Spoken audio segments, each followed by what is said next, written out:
Trapmore gang, the man who built a $30 million piracy stolen cable empire, Omi and a Hellcat, okay, has now been released from federal prison. Okay, he's making waves online. He is fresh home, and we are seeing the first footages of him being released from prison in a little vlog / interview. Okay, and he basically served time in the feds for one of the largest cable piracy cases in history. Okay, they say that he was creating knockoff Nike sneaks with the little lightning bolt instead of a Nike swoosh on it. Look at these, man. He was creating basically like sneaks that was a little bit too close to them Nike shoes, but he was officially, okay, in trouble for basically creating this kind of this reloaded service that basically allowed you to just steal all the cable TV and all the shows that you wanted to see. All right, and they basically cooked him. He made millions of dollars. He was flexing big time on the gram. All type of cars, all type of whips, cribs, houses. They eventually got to him, man, but he has ended up serving his time and he is back outside. And we're getting our first glimpses of him, and I'll break it all down for you in this video. So look at this. Ever heard of Danbury, Connecticut? We made the drive, we outside, my nigga Omi back, man. Congratulations, you feel me? My nigga home. Time to turn up now.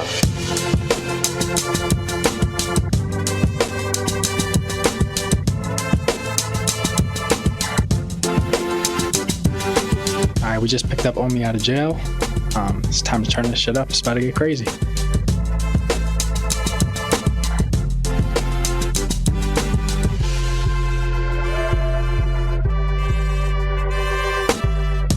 You ain't never seen my shit this white before, right?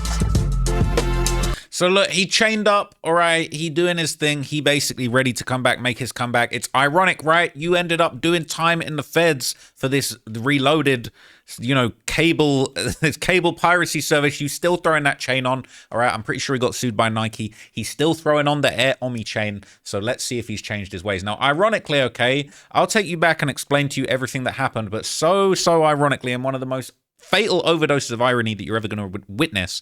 2 years before the feds actually moved in on Omi, a YouTuber actually pulled a viral stunt, basically pretending to be the FBI coming to arrest him in a very, very ironic video that gave Omi a little glimpse of what would actually end up happening in the future. And I'll tell you how that happened after I show you this clip. Hey, you're probably wondering why we're dressed as FBI and SWAT agents right now. As you guys know, Omi and a Hellcat recently got all of his stuff seized by the FBI. Well known for his fancy high-end cars and candid videos, but those pricey cars aren't sitting in his driveway anymore. Today we're gonna be taking a drive up to his new house, and we're gonna be acting like the FBI. Do me a favor before we jump into this video, smash that thumbs up button right now. All right, we just got to Omi's. It's now nighttime. I've been talking to his assistant. She set up a camera in his room for us. He's in the shower right now, and she's gonna help us get in. She's gonna unlock the door for us. Let's go. Thank you.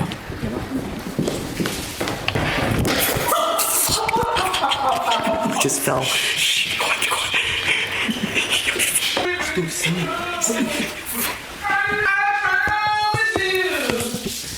FBI! Put your hands on the floor! Put your hands down! Stop! Don't turn around! Stay right there. Soap in my eyes, bro. Stay right there. Bro, I got soap in my eyes. I don't contact the damn lawyer. You're under arrest. Oh, wow. Put your hands behind your back. We see what you've been doing. Put your hands behind your back. That's on my eyes. Put your hands behind your back. Put your hands behind your back. Wait. I ain't gonna lie, this low-key a S crime. Like, you really bursting when you're in the shower, this is a S crime. Hands behind your back. Hands behind your back. Resisting. Stay on the ground. Resisting. Put your hands behind your back. This is cruel, man. Bring your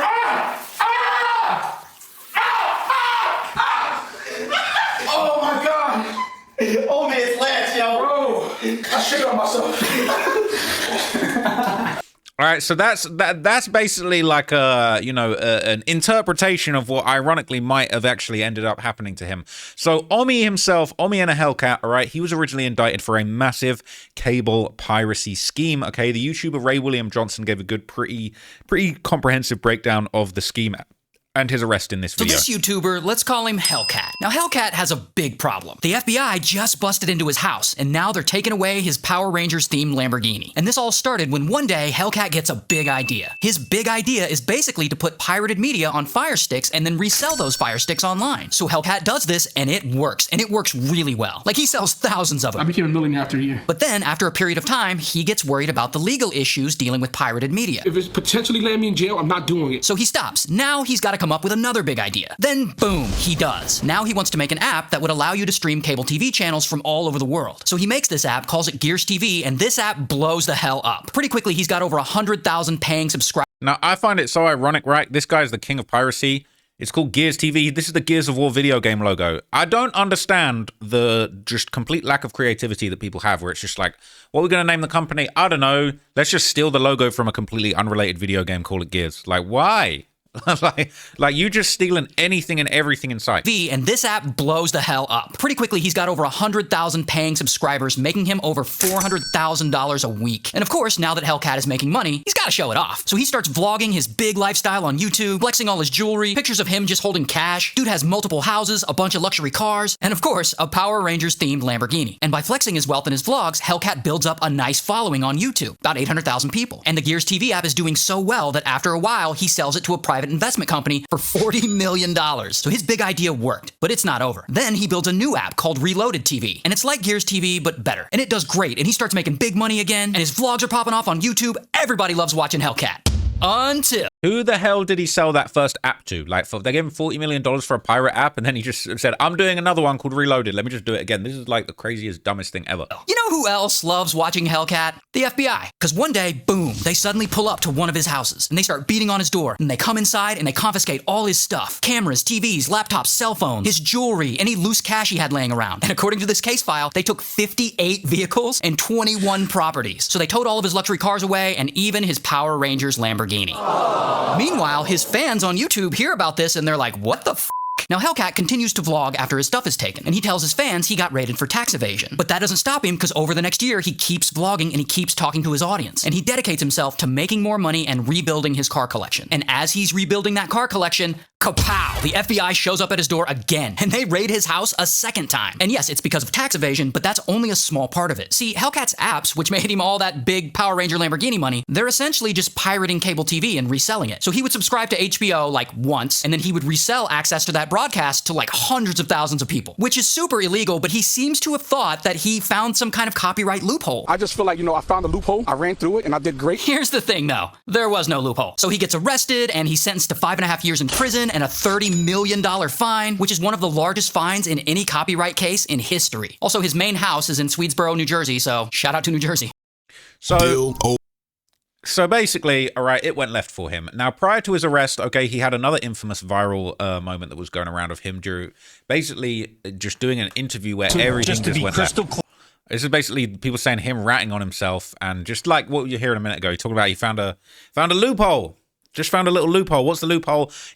Just breaking the law. So just to be crystal clear, the indictment that came down today, you're saying you're completely innocent of those? Not completely innocent would be a false statement. Now, ignorance is no excuse for the law. So just to be crystal clear. So he basically saying, look, all right, I ain't saying I'm completely innocent. Some people are saying that he took responsibility for his crimes, right? He needs to let his lawyer work. This is a big deal. All right, the guy at least took a fraction of accountability for the crime he committed, and he didn't blame anybody else. All right. But yeah, it was very dumb. All right, a little bit of self-snitching, just a little bit of just absolute brazen, just so dumb, but like so smart. I feel like there's some people in life that they're just so dumb, they're smart. And it's like he was so smart in creating this amazing app that could broadcast all of these cable networks, but so dumb in the sense that, like, you can't do that, buddy. All right, and even while behind bars, okay, his business ventures continue to haunt him. He was hit with an $8 million lawsuit from Nike over them fake Nike Air Kicks that he was selling with a little lightning bolt on them, whilst he had already been forced to forfeit $30 million over Gears and Gears Reloaded, right? We get pairs like this, the cool Kais. These right here are put on a whole totally different scale as far as bootlegs, fakes, and all that good stuff. Like I said, man, we got two pairs. I still think that they are dope. I know a lot of people out there do too. Cool Kai is probably one of the, he started a trend, he started a wave, and he took off with it. I think he has like damn near 500,000 subscribers, and I'm pretty sure he done sold millions of pairs of these cool Kai or these Air Kais, you know what I'm saying, with the Thunderbolt, the Lightning Bolt check, as you know, where you usually get the Nike swoosh, and you have the Runt design right there, and you have Revis on the top. Of course, you got Shorty Spot. The major differences between a regular Air Jordan 1, which you do have right here. Let me go ahead and grab them. A pair of Air Jordan 1, I'm on yours. And as you guys can see, the crazy differences. But Nike don't care. They said they look too similar to their product right here. And guess what they did? They're suing Cool Kai and they're suing Omi and a Hellcat. And if you guys... So he got sued for millions of dollars, okay? It was an $8 million lawsuit. And while he was basically down bad from all of this stuff, he was talking about this crazy anime Lamborghini that he had. The feds basically started auctioning off his legendary fleet of luxury whips to try and recover nearly $50 million they were seeking in restitution for the victims, right? The cable networks Millions of dollars obviously in need the luxury money. vehicles were auctioned off at the B&O Railroad Museum today. The former owner of those vehicles, a YouTuber, now in jail on charges of wire fraud and copyright infringement. Mercedes-Benz, Audi, and Lamborghinis were on display this morning as the U.S. Marshals tried to reclaim some of the money for the victims of Bill Omar Casquillo, also known as Omi in a Hellcat. The YouTuber collected millions in cars, off-road vehicles, and jewelry illegally. So he was committing trademark and copyright infringement fraud. He was sentenced to 5.5 years in federal prison, $30 million forfeiture, and $15 million in restitution. So he's currently incarcerated. The U.S. Marshals estimate Omi's stuff will bring in about $3 million. The crown jewel, this Lamborghini Aventador, wrapped with a Power Ranger wrap, which we had to get inside and test out the engine. It sold for $441,000 in today's auction. It's pretty amazing to think that, you know, one guy and I guess maybe his buddies accumulated all of these cars, especially the fact that most of them are white with red interiors. It's amazing. I mean, the guy was really interested in vehicles, plain and simple, especially the luxury models. These Lamborghinis were just above and beyond the average person. There were more than 50 cars for sale at the auction. Dominic DeSantis was taking a look at this police package Tahoe. I've been trying to get a fleet Tahoe with low miles. Usually when they do come up for sale, they have like, 100,000 plus miles on them. And this only has, I forget, either 10 to 20,000 miles on it. Outside of the cars, there was jewelry for sale, including this Eagles Super Bowl ring, along with plenty of dirt bikes and other off-road toys. In Baltimore, Jeff Morgan, WMAR. I wish I could have gone to that, man. That looked lit. They're saying he ripped off the mega corporation, so he's a hero to some people. His car collection is a lot more than that. People saying he owes $8 million.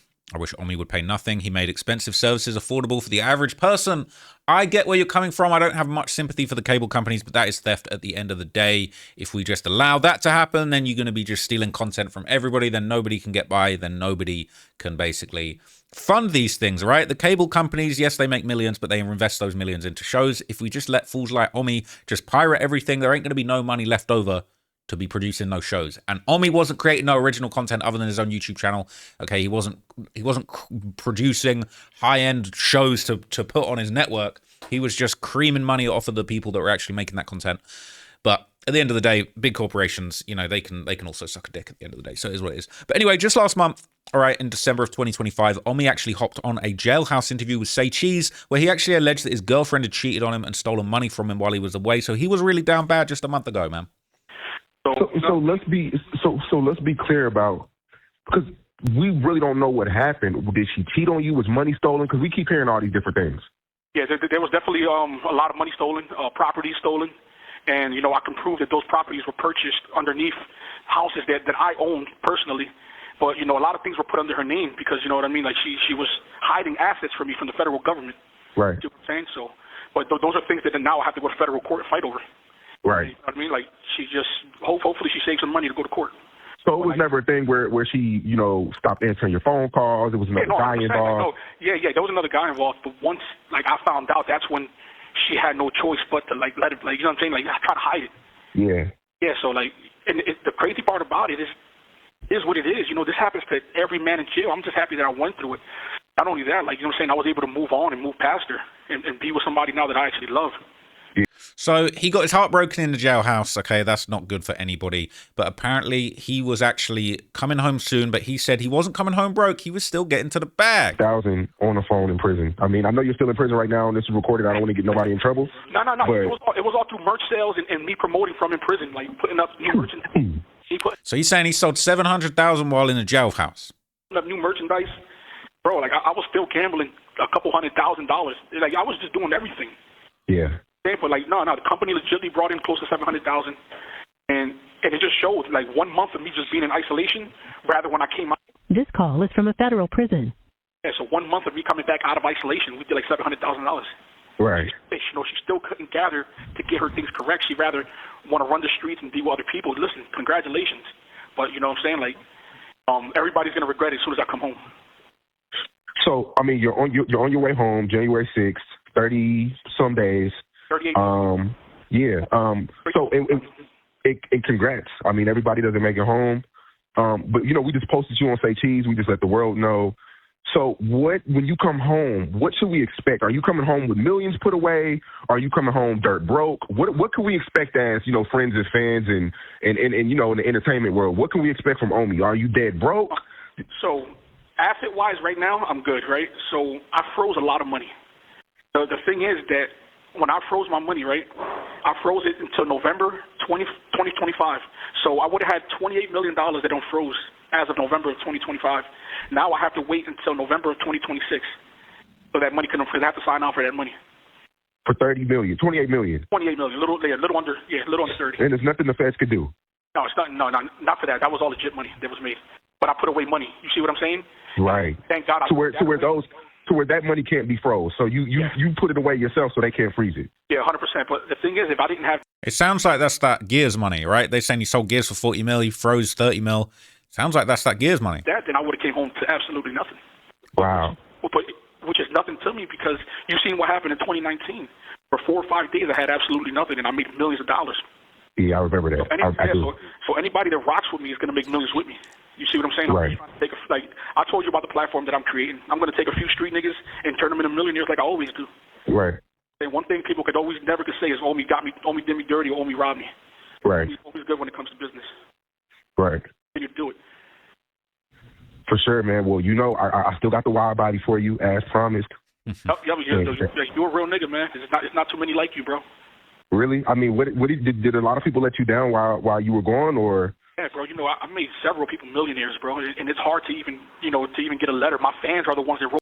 So he's saying that you done made hella people millionaires, all right? Sean Cotton got the wide body Hellcat waiting for him when he comes out of here, okay? And now he is a free man. As of January, I believe his original date was January the 6th. We ended up seeing a first day out interview January the 9th, just 3 days ago from recording this video. And so he popped up on the Devin Wade network for a first day out interview, and he admitted openly that his past behavior was reckless, all right? And he's not going back to his old ways. No, that just comes from depression of just knowing how bad of a person I was. See what I'm saying? I knew that I wasn't living right day by day. Like you're like, you know what I'm saying? Like you're my best friend, bro. And I used to keep a log of all the people I had sex with. You see what I'm saying? A log book, what hotels, and it's like I had appointments. You're the only one that knows my life. I know. I'm gonna let you say what you say. Yeah. You know what I'm saying? I kept appointments with certain women. Like I had a routine. Like and I wasn't pointing to nothing positive. You know what I'm saying? Like there was times where my kids cried, "Dad, I want you to come back," and I'm going to New York. You know what I'm saying? Like I'm just happy, right, that I'm able to feel again. Like I'm able to be angry, I'm able to be sad, I'm able to be happy, I'm able to be mad. Those feelings, I'm embracing them now, because I thought that life was just based off of happiness, right? And if I wasn't happy, I was depressed. So I'm drinking, and no one knows. You know what I'm saying? And not only that, bro, I was popping perks, nobody knew. So he's saying he off the drugs, he off the alcohol. He was just not living right, okay? And now that he's back, hopefully he's going to be on that right path. But really, he was on a path to destruction. He was just absolutely wilding out during that time. And it's no doubt, there's no wonder that contributed to him just going out in such a ball of flames. I kept that from everybody. And dopamine, like my dopamine release was just, I was bipolar. I was waking up just angry. You're probably the only person I never flipped out on. I even flipped out on G a million times. G knows. And that's just not who I am. Rock felt the wrath a few times. No, for real. And it's like, that's not who I am. So being clear-headed and knowing that my feelings are actually back, I'm embracing it. You know what I'm saying? I'm just not worrying. If I can't control it, I'm not going to worry about it. I'm not finna lose my life behind nobody. If you come to my house, I'm calling the cops. Yeah. Right? How many niggas Rock done shot? Working with Reloaded. How many he got? I'm on FaceTime. No. Put your camera out of there quick. That's crazy. Yo, that's crazy. Listen. So I'm on FaceTime with Rock as he's in the middle of a gunfight. You remember that? On Frankfurt. He almost got killed on camera and bent back. Rock went. You see what I'm saying? We've been through these situations where people try to kidnap my kids. You see what my kids have to move to Florida. You're saying how many people has security shot? That it's just people trying to kidnap his kids, people trying to screw him over. He really living that crazy life. People breaking in my house, people trying to kill me. It's like, bro, why are you trying to go against a fucking YouTuber? Yeah. I'm not a street nigga, and I told you that a million times. Yeah. I mean, what was in a high-speed chase on it? Yo, so from New York, I was coming from New York, and niggas was trying to test us. And bro, I don't even know how I got away. I was 150. It was coming out of the Empire, he was getting correct. The nigga was in the SRT. Oh, yo, listen, I was coming out of the strip club, and the only person that was there was Rock. Dude was walking in the middle of the street, ready to kill me. So as I upped the gun, the nigga was like, no. And then as soon as I got in the Corvette, cars started chasing me down Fifth Street. Bro, it was an SRT. I like the Ram truck. You see what I'm saying? It's like, I'm not finna lose my life over my nigga. You come in my house, I'm calling the cops, nigga. That doesn't make me a rat. Yeah. Like, why? And look, and the crazy thing about it is this: we see what Lil Durk is going through. The pressures of social media, right? Oh, he got to get back for Von. He got to get back for Von. And then when he does something like that, they call you stupid. Oh, he's an idiot. Why he threw his life away? Yeah. I'm not finna let people trick me out of my position or me beef with people that are not at my level because I have people to take care of, bro. So he talking some sense, okay? He dropping some game for the next generation. That's not the way you want to go out. So I respect that, okay? I didn't know it even got that real for Omi behind the scenes. But now when you're thinking about, okay, you're going to make sure you don't do no more piracy, no more trademark infringement. He showcased his new shoes. And let's take a look. Let's decide, is Nike going to be pissed? Or are these going to skate? Is this original idea? Come on now. These are suede. A lot of us rocking with the black suede Jones. I don't know, bro, but these right here, to me, they're like Donovan McNabb. It's like the jersey material. These are satin. They're not looking too Nike-ish. These might skate. I don't know, man. Like, I really love these shoes. So these are going to be the ones that we primarily push moving forward, but they're going to come in all different kinds of colorways. These right here is just happen to be the Eagles joints. Shout out to Philly. So he back on the shoes, man. He doing the exclusive colorways that Nike ain't doing. It looks like they're original. I feel like the little toe boxes actually got a little bit of an original shape to it. So look, shout out to Omi, man. I will be following his journey closely. I do wish him the best. No more piracy, no more negativity, man. Let's just get you back on track, all right? Let's just get you some original ideas, get them cars back, all right? And not let you get taken by the feds again. But yeah, I find his story super interesting. If you want to hear more about him and his journey, let me know, man. If you rock with this video, make sure you like it. I'll catch you guys in the next video, the next topic. I got 2 more topics I'm trying to get done today. I'm a little bit late to the party today, but we're going to try and get some more topics done for you guys so that you can have stuff to keep watching overnight. And I'll be back tomorrow with a whole bunch of new topics I'm very excited for. So stay tuned. Thanks for watching. I'm out, gang. Peace.